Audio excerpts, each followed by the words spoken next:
nombre es José Salvador Salinas y pues con esto comenzaríamos esta transmisión. Bueno, entonces, primero que nada, tendremos que remarcar esto, ¿no? Que una obra de conducción sería una tubería o diferentes secciones de tubería que nos permiten llevar el gasto necesario entre, por ejemplo, la planta potabilizadora y la red de distribución, entre el cárcamo de bombeo y una planta potabilizadora, entre un cárcamo de bombeo y un tanque de regularización, o entre cualesquiera sean los elementos del sistema del que estamos hablando, del que se está tratando. Entonces, a grandes rasgos podríamos clasificarlos en dos tipos de obras de conducción. Uno de ellos sería una conducción por bombeo, la cual sería aquella en la que el origen está en una cota más baja que el destino, y por lo tanto requerimos proporcionar energía hidráulica, energía mecánica que se transformaría en energía hidráulica para poder llevar desde una cota baja hasta una cota elevada el caudal de aguas que posteriormente tendrán que llegar a su destino final en los usuarios. Es por eso que en este tipo de obras requeriríamos principalmente recurrir a la hidráulica de máquinas, a la selección de equipos de bombeo adecuados para poder llevar o para poder proporcionar esta carga hidráulica necesaria para vencer las fuerzas de fricción y para vencer la carga estática que se presenta a lo largo de la línea de conducción. El caso contrario sería aquel en el que el origen de donde se está tomando el caudal tiene una elevación mayor que el de destino y por lo tanto el caudal se transmitiría por gravedad. Justamente sería el nivel de origen el que determinaría cuáles son las condiciones aguas abajo de las aguas, y es del que vamos a hablar más en esta presentación. Vamos a enfocarnos más a la conducción por gravedad, cuáles serían las ecuaciones que tendremos que considerar, cuáles son los principios fundamentales de la hidráulica que tendremos que considerar, cuáles son las pérdidas o de toda la gama de posibilidades que conocemos de ecuaciones de la hidráulica, cuáles nos podrían ser útiles para determinar y cuáles serían los criterios de diseño que podríamos utilizar para realizar un adecuado diseño de una conducción a gravedad.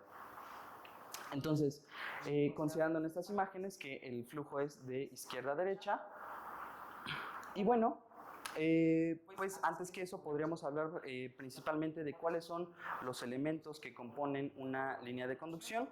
Podríamos hablar o clasificarlos principalmente en 4 grupos. Pues primero que nada, y lo más obvio, serían las tuberías que nos permiten llevar los caudales. De estas sería importante mencionar que la elección del material es fundamental para el diseño de una adecuada línea de conducción. Entonces tenemos una variedad de materiales tales como el acero, el polietileno de alta densidad, el fibrocemento y el PVC, y bueno, cualquier otro material que nos sea útil para trasladar el agua. Podríamos hablar también de las válvulas, por ejemplo, la válvula de admisión y expulsión de aire, la válvula de no retorno, la válvula de seccionamiento, la válvula aliviadora de presión, la válvula anticipadora de golpe de ariete. Pues estas serían componentes que nos ayudan a tener un mejor control sobre las características y las condiciones de la conducción. Por otro lado, en función del tipo de material que se está utilizando, pues estarían las uniones que ocurrirían entre cualquiera de ellas. Por ejemplo, no es lo mismo o no sería igual la unión entre piezas de acero y aquellas de polietileno o aquellas de PVC. Dependiendo del material que se está utilizando, sería el tipo de uniones a las que se tienen que utilizar, ¿no? Por ejemplo, podríamos poner el caso del polietileno de alta densidad, el cual se une por termofusión. Podríamos hablar, por ejemplo, del acero, que se une a través de bridas, o del PVC, que se une a través de coples, por ejemplo. E inclusive podremos hablar de otros accesorios que no están incluidos en los ejemplos anteriores, tales como los codos, las reducciones, los coples. Por supuesto que la selección de todos estos elementos van a afectar en el funcionamiento hidráulico de la línea de conducción. Pensemos, por ejemplo, en que un cambio de dirección de un codo o una válvula que hace que el flujo cambie de dirección abruptamente, pues tendería a generar pérdidas mayores, ¿no? Pérdidas por fricción, pérdidas de energía. Vamos a hablar justamente en un momento de eso. Entonces, el uso de todos estos accesorios, de todas estas piezas, pues nos es relevante para el diseño de obras de conducción, pues dado los cálculos hidráulicos o dado las condiciones del proyecto que se esté tratando. Bueno, entonces, ¿cuáles serían las consideraciones previas que tendríamos que tomar en cuenta para el adecuado diseño hidráulico de una línea de conducción? Pues bueno, serían justamente estas 4. La primera de ellas sería que el fluido es incompresible, ¿no? La variación de la densidad a través del tiempo tiene que ser nula. El flujo tendría que ser permanente. Podríamos hablar, por ejemplo, de que la variación de la velocidad con respecto al tiempo también tendría que ser nula.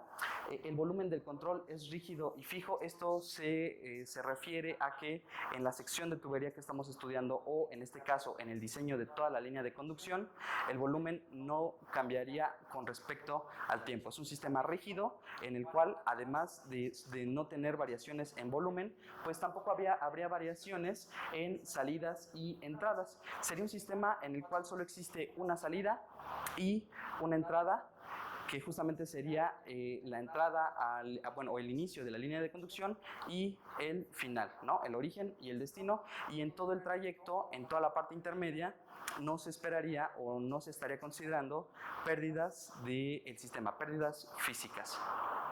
Bueno, entonces, partiendo de las ecuaciones básicas de la hidráulica, recordemos que el flujo se caracteriza, o una de las ecuaciones principales de la hidráulica sería la ecuación de la energía, ¿no?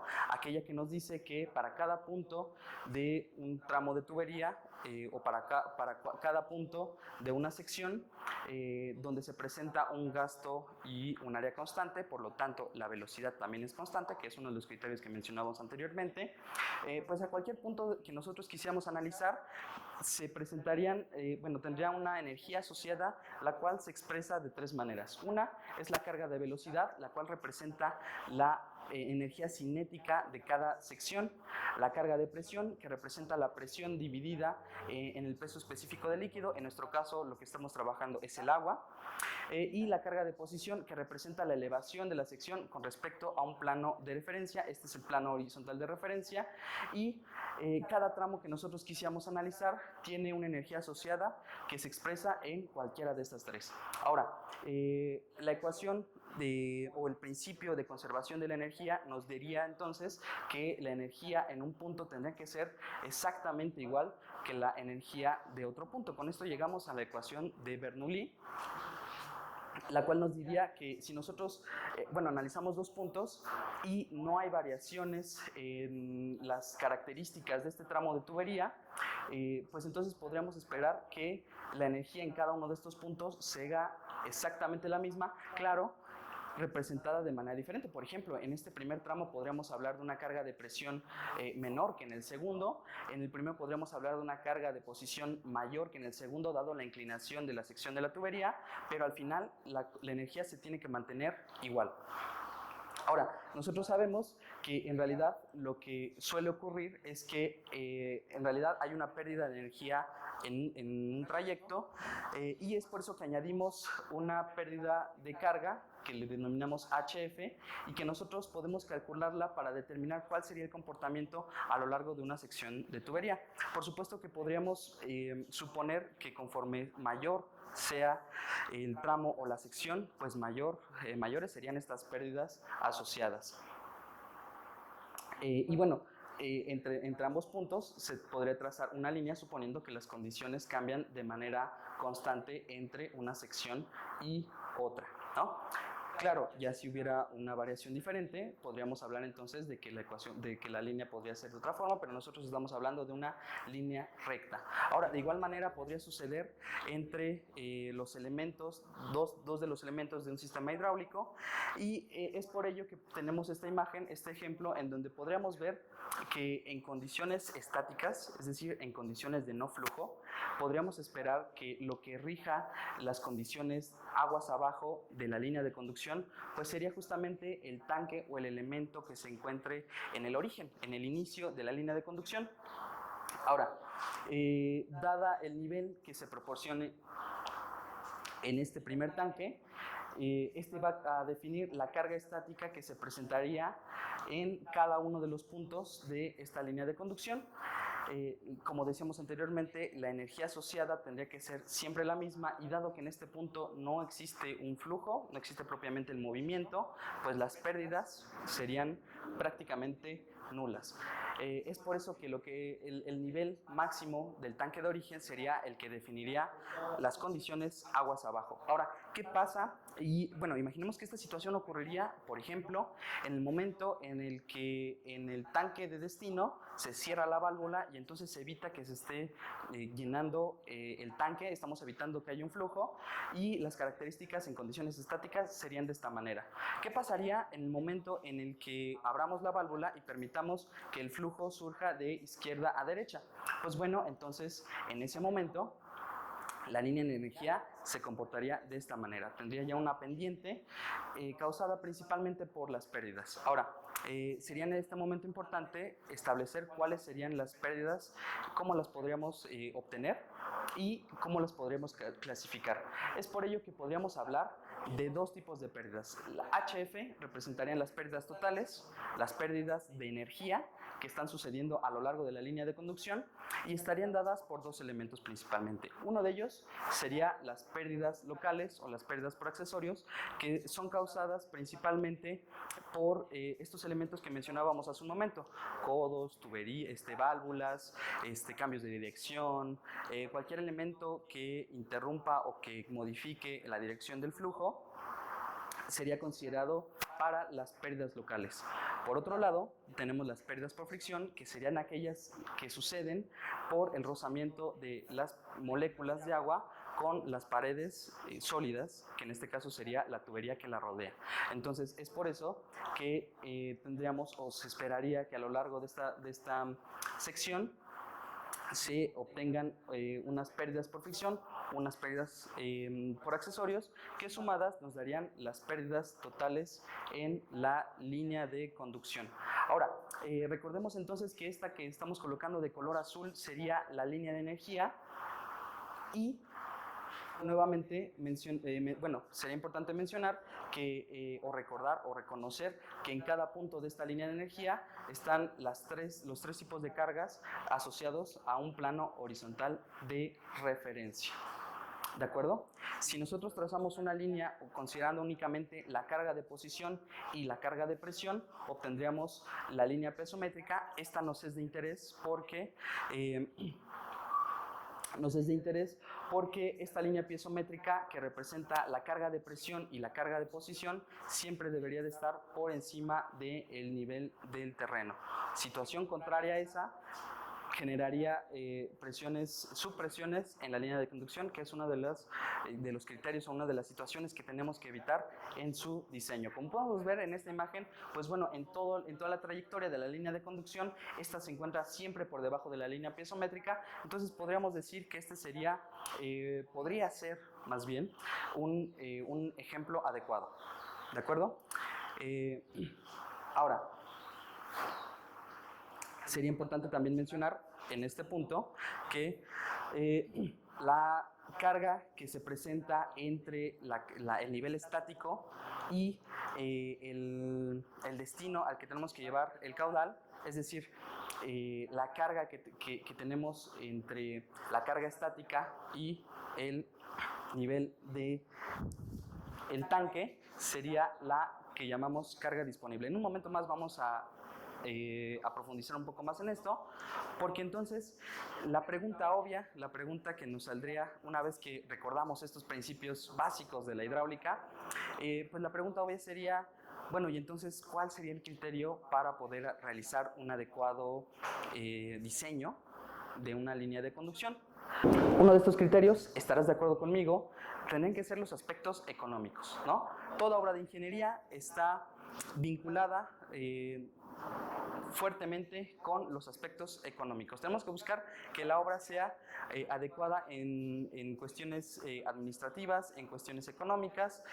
Por supuesto que el presupuesto es un factor que influye en la elección de la mejor manera de resolver los problemas, y entonces tendríamos que pensar en un aspecto económico. Esto quizás nos llevaría a pensar que el diámetro adecuado, pensando en los diámetros grandes que se utilizan en la construcción y en este caso en el abastecimiento de agua, pues entre mayor sea el diámetro, quizás es más difícil transportarlo, es más difícil colocarlo, se requiere equipo más especializado, y entonces esto nos llevaría a pensar que un diámetro mayor podría estar asociado con un costo mayor. Entonces, al menos este aspecto nos ayudaría a decir que tal vez estamos buscando un diámetro menor, ¿no? Entre menor sea el diámetro, los costos podrían hacerse más baratos. Por otro lado, tenemos otro criterio que serían las velocidades permisibles. ¿Qué pasaría si colocamos un diámetro inmensamente grande? Pues bueno, estas pérdidas se reducen, quizás, pero entonces los costos se elevarían muchísimo, ¿no? Y a lo mejor estas velocidades que se presentarían serían muy bajas dada la ecuación de continuidad. Recordemos que el gasto es igual a la velocidad por el área. Si aumentamos el área y el diámetro de la tubería, entonces las velocidades que se presentarían dentro de él serían muy bajas. Vamos al caso contrario. ¿Qué pasaría si el diámetro de la línea de conducción es muy pequeño? Bueno, pues entonces el fluido, el agua, tendría que vencer, o sería muy difícil que pudiera transitar a través de una tubería tan pequeña, y entonces las pérdidas serían tremendamente grandes, quizás más grandes de la carga que tenemos disponible para vencer. Entonces, bueno, habiendo mencionado estos tres conceptos o estos tres elementos, la pregunta sigue en pie, ¿no?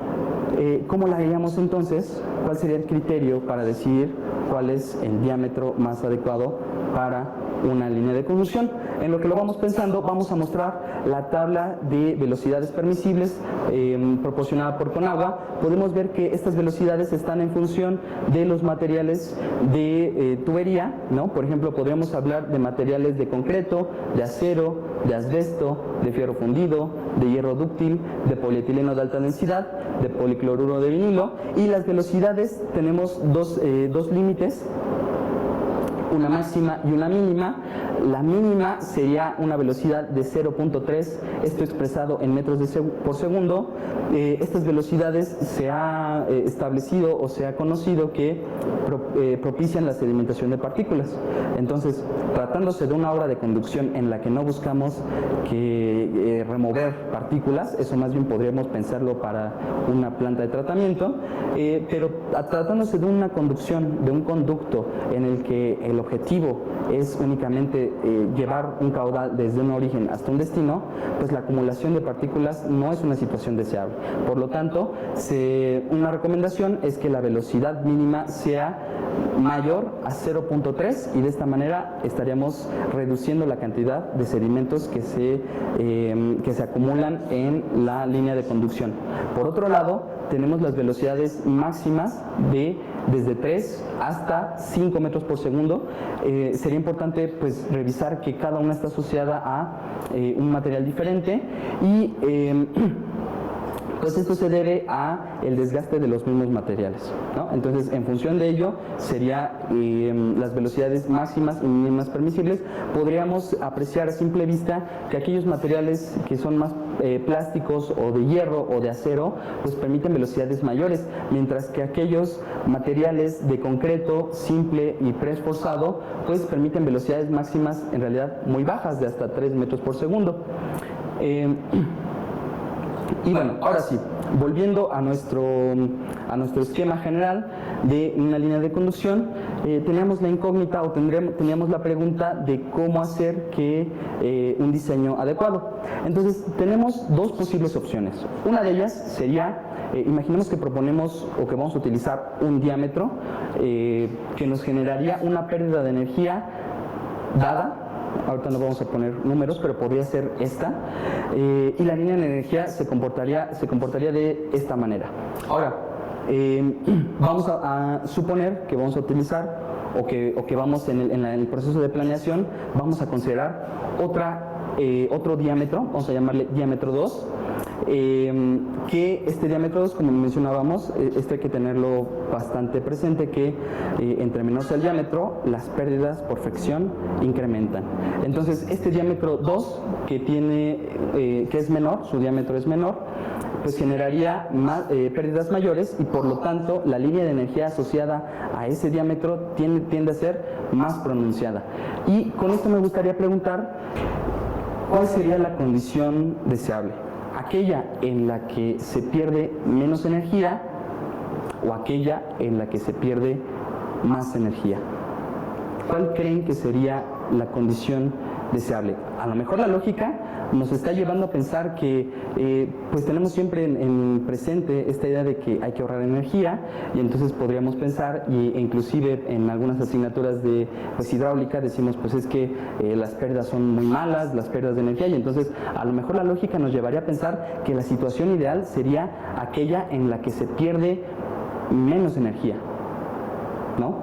Quizás otra condición podría ser aquella en la que perdemos más, pero ¿qué ventajas nos tendría? ¿Qué ventajas nos daría esta configuración a diferencia de esta? A mí me gusta, y para ejemplificarlo mejor, a mí me gusta hacer una analogía, tal vez no es la mejor analogía, pero imaginemos que esta línea de conducción es un tobogán y que nosotros somos una molécula de agua que nos vamos a subir en este tobogán, nos vamos a subir en el origen de este tanque y nosotros vamos a llegar hasta el final. Y la pregunta sería, ¿con qué condición nos gustaría llegar? ¿Nos gustaría llegar con esta energía? Bueno, esta, la energía asociada al diámetro 1 o la energía asociada al diámetro 2. Seguramente has utilizado algún juego, te has subido algún tobogán. Recuerda que la energía en el agua está asociada a las 3 tipos de cargas. Entonces, imagínate que vas a llegar a tu destino con una energía muy grande. Esta energía podría estar representada, por ejemplo, como una carga de velocidad, y tú me dirás si preferirías llegar con toda esta carga o con esta. A lo mejor sería más agradable llegar con menos energía. No sé si estás de acuerdo conmigo.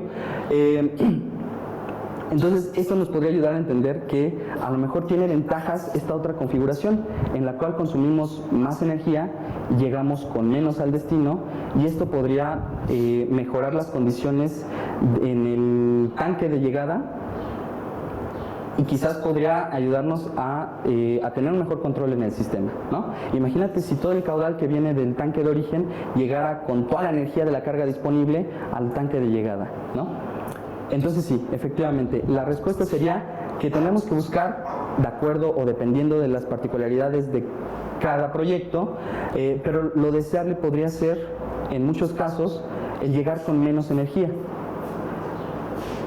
Y entonces, ya habiendo estableciendo esto, tendríamos que decidir, o ya definiríamos que la condición deseable sería esta.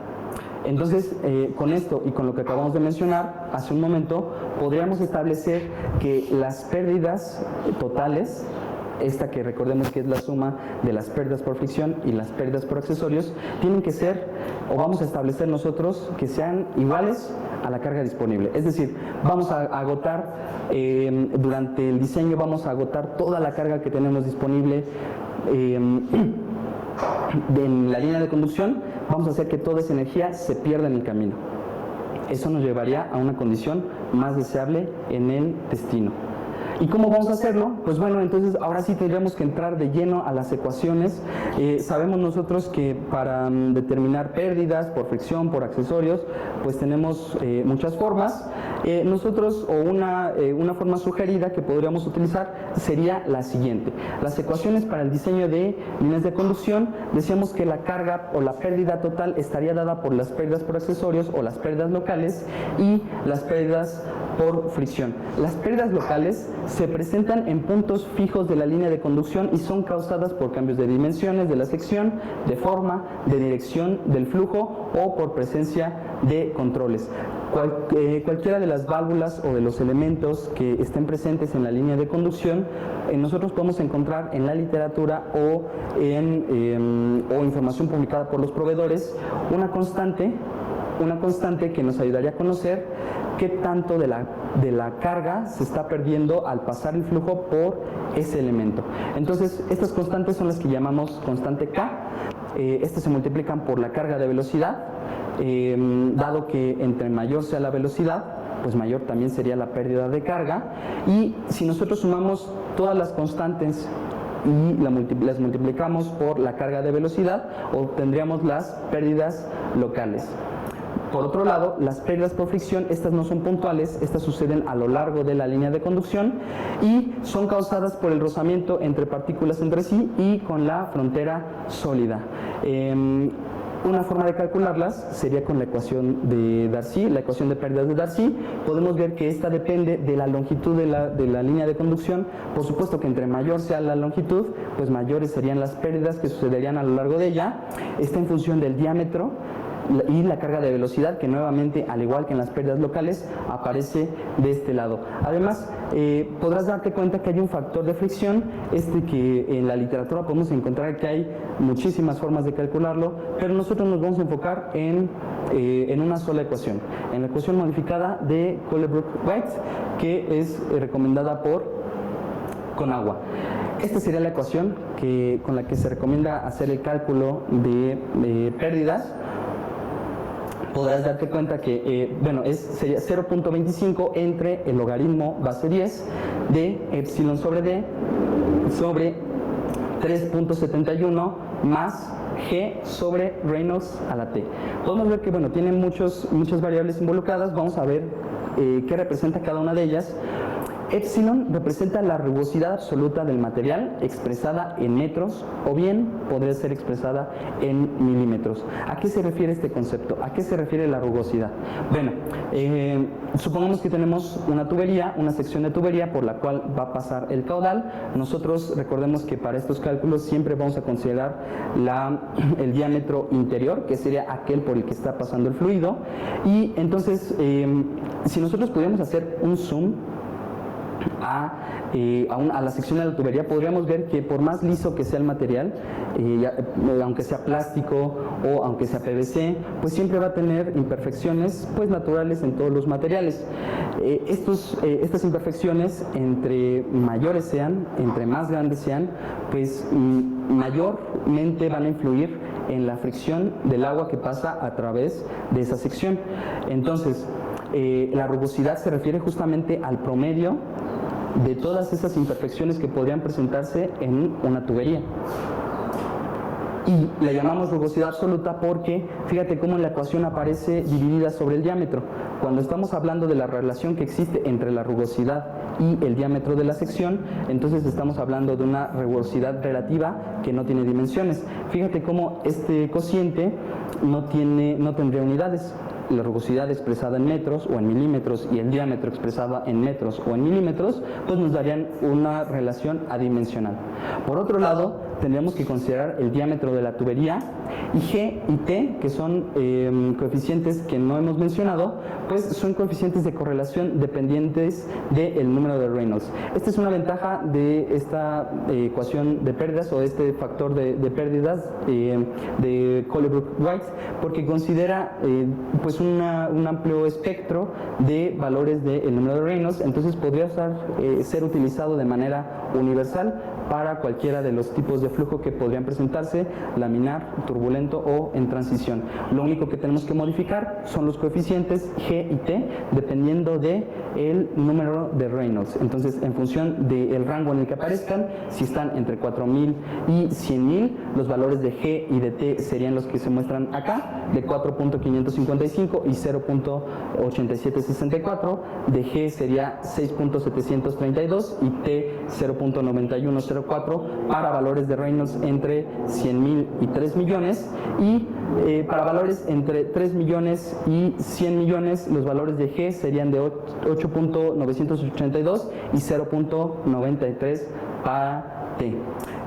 Y entonces todavía tendríamos que recordar cómo obtener el número de Reynolds, que lo tenemos en esta expresión, que sería la velocidad por el diámetro sobre la viscosidad cinemática del fluido expresada en metros cuadrados por segundo.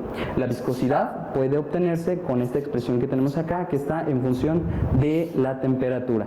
Entonces, para concretar de todas estas ecuaciones, ¿cómo lo hacemos para determinar el diámetro más adecuado? Bueno, vamos a colocarlas todas en una sola lámina, todas las que hemos mencionado, y las estoy colocando también de orden, en orden inverso a como lo estuvimos viendo hace un momento, porque justamente ese sería el procedimiento de cálculo que tendríamos que utilizar. Fíjate, no podemos conocer las pérdidas si no conocemos la velocidad y no conocemos el factor de fricción. La velocidad estaría en función de la ecuación de continuidad. Gasto es igual a velocidad por área. El gasto sería uno de los datos de nuestro problema. Los gastos de diseño, recordemos que los obtenemos a partir de los consumos domésticos y no domésticos que vimos el día de ayer con el maestro Cristian. Y entonces con este gasto podríamos, por ejemplo, obtener la velocidad si tuviéramos el área de la sección. El área está en función del diámetro. Entonces aquí ya tenemos dos incógnitas que en realidad no conocemos: la velocidad y el diámetro. Entonces, y el factor de fricción F. Si nos vamos a la ecuación modificada de Colebrook-White, podemos ver que nuevamente aparece el diámetro, que sería un valor que no conocemos, y en el número de Reynolds nuevamente aparece el diámetro y la velocidad que no conocemos. Parece ser que necesitamos iniciar nuestros cálculos hidráulicos proponiendo un diámetro. Podríamos, con la temperatura de la sección de la población de estudio, podríamos proponer un diámetro, con ello obtener el número de Reynolds, obtener la velocidad con la ecuación de continuidad. Con el número de Reynolds podríamos ocupar la ecuación modificada de Colebrook-White, y con ella podríamos obtener las pérdidas por fricción en la longitud de la tubería. Recordemos que estas pérdidas, las de fricción junto con las de accesorios, tendríamos que igualarlas a la carga disponible. Buscaríamos agotar toda la carga que sea posible. Ahora, el problema sería, esto lo podemos hacer de manera iterativa, es decir, podríamos empezar proponiendo un diámetro, ver cuál sería la carga, las pérdidas asociadas a ese diámetro, y revisar si esta pérdida por fricción junto con las pérdidas por accesorios es mayor o igual o menor con la carga disponible. Si las pérdidas son mayores a la carga disponible, entonces tenemos un problema porque no podemos agotarnos toda esa carga, ¿no? Tenemos que proponer un diámetro menor. Y entonces entramos en un proceso iterativo, porque entonces podríamos proponer un diámetro que genere menos pérdidas, un diámetro mayor, para revisar cuál sería entonces la pérdida asociada a ese diámetro. Y podemos estar todo el día haciendo esa iteración, solo que no es práctico. Para hacerlo más fácil, esto lo podríamos tener programado en un software, en Excel, en MATLAB, por ejemplo, y entonces así podría ser más fácil esa iteración hasta encontrar el diámetro que nos genera exactamente las pérdidas equivalentes a la carga disponible. El problema ahora sería que encontrando este diámetro, aunque sea teóricamente ideal, comercialmente es casi seguro que y sería imposible encontrarlo. ¿Por qué? Pues porque este es un cálculo meramente teórico. Nosotros tenemos que ajustarlo a un diámetro que se encuentre disponible en la zona de estudio, o que se encuentre al menos en el mercado.